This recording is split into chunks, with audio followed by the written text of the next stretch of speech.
اترتے ہی اس نے بے دلی سے بیگ ٹیبل پر رکھا اور سر پکڑے قریبی کرسی پر بیٹھ گئی۔ ہادیہ بیٹی پریشان کیوں ہو؟ دادی نے خوف زدہ بیٹھی ہادیہ کو دیکھا۔ دادی وہ بس ایسے ہی دل گھبرا رہا تھا۔ ہادیہ نے مسکرانے کی ناکام کوشش کرتے ہوئے کہا، پریشان نہیں ہو میری جان۔ دادی نے اس کے سر پر ہاتھ رکھا۔ میری بیٹی، یہاں میں آپ کے والدین کی طرف سے کچھ اہم معاملے میں گفتگو کرنے آئی ہوں۔ دادی نے پلنگ پر بیٹھتے ہوئے کہا، بیٹا آج آپ کی زینت آنٹی آئی تھی۔ وہ اپنے بیٹے علی کے لیے آپ کو مانگ رہی ہے۔ بظاہر ہمیں کوئی اعتراض نہیں۔ علی بیٹا ایک خوبصورت، بصیرت، تعلیم یافتہ اور ذمہ دار بچہ ہے، لیکن اس کا فیصلہ آپ کرو گی۔ آپ کی اجازت سے ہی زینت کو جواب دیا جائے گا۔ دادی، آپ اور میرے والدین یہ بات جان لیں کہ آپ کے کسی بھی فیصلے پر اف تک نہیں کروں گی اور ہر فیصلے کو دل و جان سے تسلیم کرنے کا عہد کرتی ہوں۔ ہادیہ نے دادی کے ہاتھ پر بوسہ دیتے دھیرے سے کہا اور دل ہی دل میں وہ مسکرائی تھی۔ افسردہ موسم جو اس کی ذات پر چھایا تھا آہستہ آہستہ صاف ہونے لگا تھا۔ میرا بچہ، دادی نے اس کے سر پر بوسہ دیا۔ زینت آنٹی اس کی تائی فرحت کی چھوٹی بہن تھی، جن کے 2 ہی بیٹے تھے، بڑا عامر جو کہ شادی شدہ اور دوسرا علی۔ اچھا بیٹی، آج تمہارے تایا جان نے گھر میں قرآن خوانی کی تقریب کی ہے۔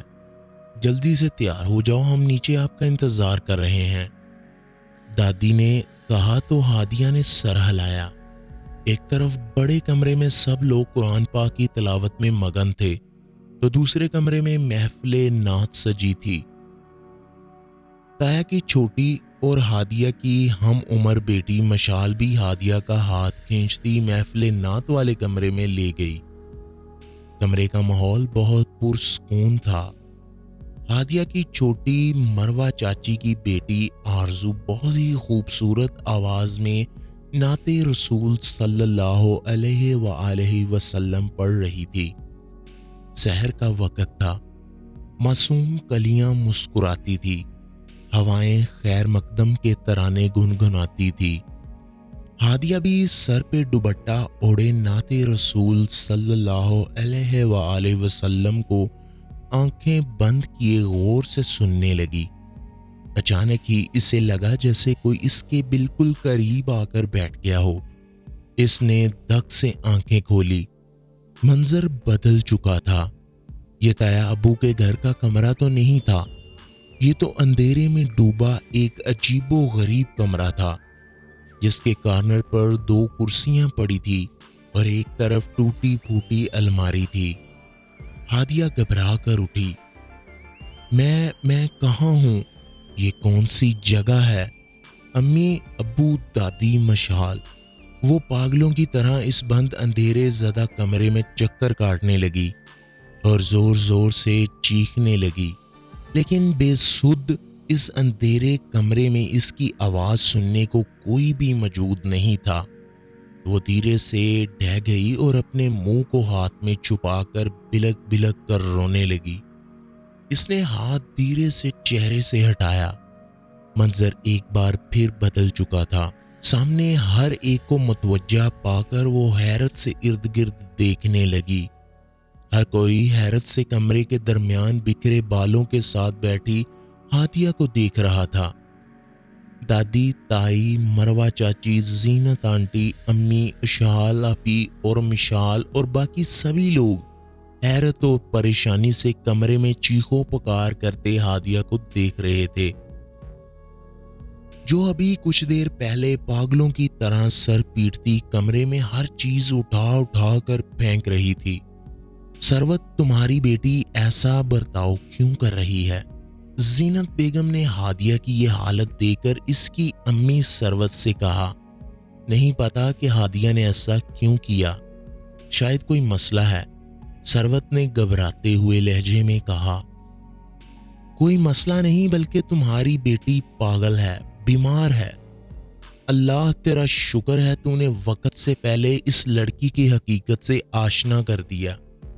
ورنہ میں تو اپنے اکلوتے بیٹے علی کو نہ جانے کس آگ میں دھکیلنے والی تھی۔ زینت بیگم نے دل پر ہاتھ رکھتے ہوئے کہا، جبکہ ثروت کی آنکھوں سے آنسو جاری ہو گئے۔ اس نے آگے بڑھ کر ہادیہ کے سر پر دوپٹہ اوڑھا اور اسے ہاتھ سے پکڑ کر اٹھایا۔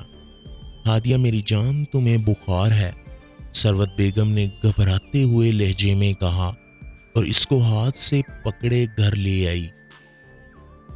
ان کا گھر قریب ہی تھا۔ ثروت بیگم کا ہاتھ تھامے اجڑے بالوں والی ہادیہ کو دیکھ کر کوئی کھلے دل سے مسکرایا تھا یا شاید ہنسا تھا۔ ہادیہ کو شاید احساس ہو گیا تھا کہ وہ کچھ غلط کر بیٹھی ہے۔ اس نے گھر پہنچتے ہی امی کی طرف دیکھا۔ امی، میں نے کیا کیا ہے؟ تیز بخار میں کپ کپاتے ہوئے اس نے اپنے امی کی طرف دیکھا جو اسے گھر لے آئی تھی۔ کچھ نہیں کیا میری بیٹی، چلو یہ کمبل اوڑھ لو۔ ثروت بیگم نے اسے بیڈ پر لٹایا اور اس کے لیے دوا لینے چلی گئی۔ تیزی سے سیڑھیاں اترتی ہادیہ کو دیکھ کر ناشتہ کرتی ثروت بیگم اور دادی اس کی طرف لپکی۔ ہادیہ، آپ کی طبیعت ٹھیک نہیں تھی، ساری رات بخار میں تپتی رہی ہو اور اب کالج جا رہی ہو۔ ثروت بیگم نے اس کے ماتھے پر ہاتھ رکھتے ہوئے کہا۔ امی، فکر نہیں کریں، میں ٹھیک ہوں، ہادیہ نے کہا اور تیزی سے وین کی طرف بڑھی۔ ارے ہادیہ، تم کالج جا رہی ہو؟ مشال نے وین میں داخل ہوتی ہادیہ کو حیرت سے دیکھا۔ ہاں، اس نے مختصر جواب دیا اور سامنے دیکھنے لگی۔ مشال بھی چپ رہی۔ کالج میں بھی وہ سارا دن خاموش اور بجھی سی رہی۔ عاتقہ نے بارہا اس سے اس خاموشی کی وجہ پوچھنی چاہی، لیکن بے سود آخری کلاس میم یشفا کی تھی۔ معلوم ہوا کہ ان کے بھائی کی ڈیتھ ہوئی ہے، تو وہ 3 دن کی چھٹی پر کراچی گئی ہیں۔ ارے لیکن کل تو میم یشفا آئی تھی، عاتقہ نے حیرت سے کہا۔ نہیں یار، کل کلاس بھی نہیں ہوئی، اور ویسے بھی ان کے بھائی کی ڈیتھ ہوئی ہے، وہ کالج میں نہیں آئی۔ کلاس کی لڑکی ہنا نے جواب دیا۔ یہ کیسے ممکن ہے؟ سیاہ لباس میں سرخ لپسٹک لگائے، اونچی ہیل پہنے کل وہ یہاں کھڑی تھی اور انہوں نے مجھ سے بات بھی کی تھی، عاتقہ نے حیرت سے کہا۔ تمہارا دماغ خراب ہو گیا ہے عاتقہ، کل وہ کالج نہیں آئی، اور ویسے بھی بھائی کے مرنے پر لال لپسٹک کون لگاتا ہے؟ ہنا نے غصے سے کہا۔ اور جہاں تک بات اونچی ہیل کی، تو کالج کی تاریخ میں نے میم یشوا کو کبھی بھی ہیل میں نہیں دیکھا، بلکہ وہ ہیل پہنتی ہی نہیں ہے، ایک اور لڑکی بولی۔ ہادیہ، بتاؤ انہیں، عاتقہ نے خاموش کھڑی ہادیہ سے کہا۔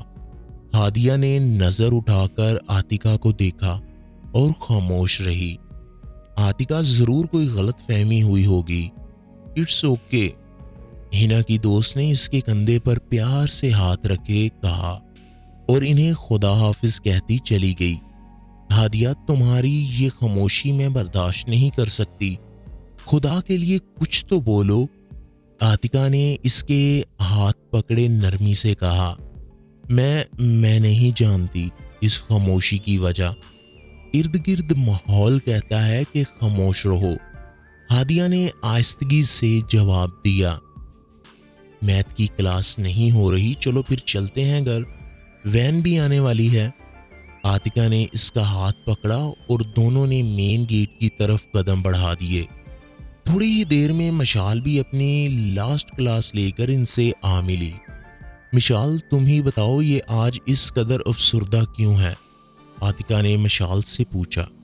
شاید علی سے رشتہ جڑنے سے پہلے ہی ٹوٹنے کے سبب، کچھ کہہ نہیں سکتی، مشال نے کندھے اچکاتے ہوئے سرسری سا کہا اور گیٹ باہر دیکھنے لگی، جبکہ ہادیہ کے اندر یکدم چھناکا سا ہوا، جیسے کچھ ٹوٹ گیا ہو، شاید اس کا دل، یا شاید امید، آس، مان، محبت، جو برسوں سے اس کے دل میں چپکے سے پروان چڑھ رہی تھی، جس کا علم اس کی ذات کو بھی نہیں تھا۔ دوستو، یہ سٹوری آگے جاری رہے گی۔ اگر ویڈیو پسند آئی ہو تو ویڈیو کو لائک ضرور کیا کریں۔ آپ کی تعریف اور تنقید کا منتظر، عمر فاروق۔ دعاؤں میں یاد رکھیے گا۔ اللہ نگہبان۔